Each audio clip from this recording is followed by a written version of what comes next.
Hi there, Coach Rick Desenthal coming to you again from Michigan's premier workshop and studio boxing. This is the second video in our series. We're talking about, in the first one we talked about how to stay in the present. I'm going to elaborate a little bit more on that. We talked about how the mental health industry thinks it's important to stay in the present as well. They give you a list of things, 5 things to see, 4 things you can touch, 3 things you can hear, breathing, taste. They use all the senses. All designed to get you out of your head, all designed to live in the present. Well, we use that in sports the same way. We just use it, we shorten it down to feet, breathe, eyes. I'm going to elaborate a little bit more on that. Why does this work?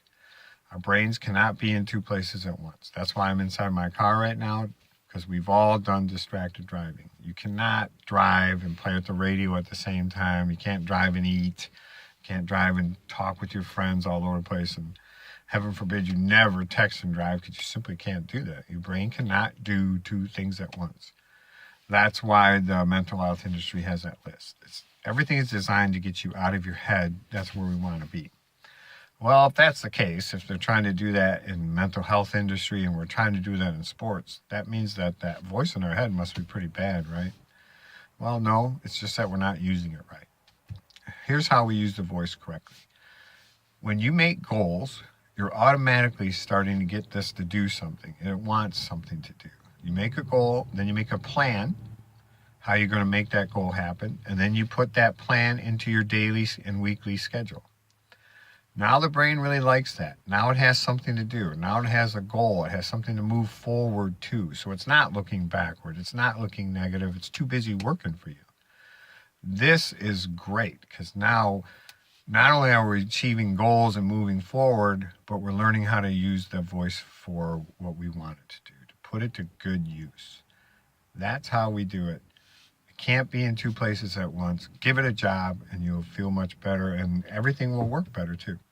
So that's how it works with the voice. We want to shut it off, and that's how we shut it off. Breathing, seeing, touching. That's how we do it. Okay, so how does our brain learn? Well, it learns with patterns.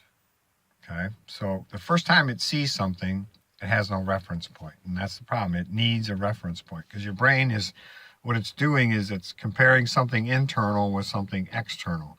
Well, the first time it sees something, it has nothing to compare to, so it doesn't make any sense. That's why the coach has to repeat everything a few times, and then you yourself have to keep repeating. Because now, the more repetitions I have, the more things I have to compare to that first rep. So that's how we get better at things. Now, it makes only perfect sense that you should like what you're doing, because if you don't like it, you won't want to repeat it.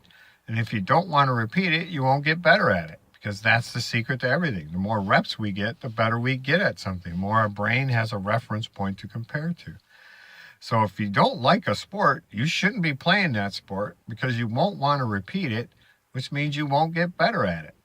Same too with your real life. You should do a job you really love, because you'll want to repeat it. And guess what? You'll get better at it.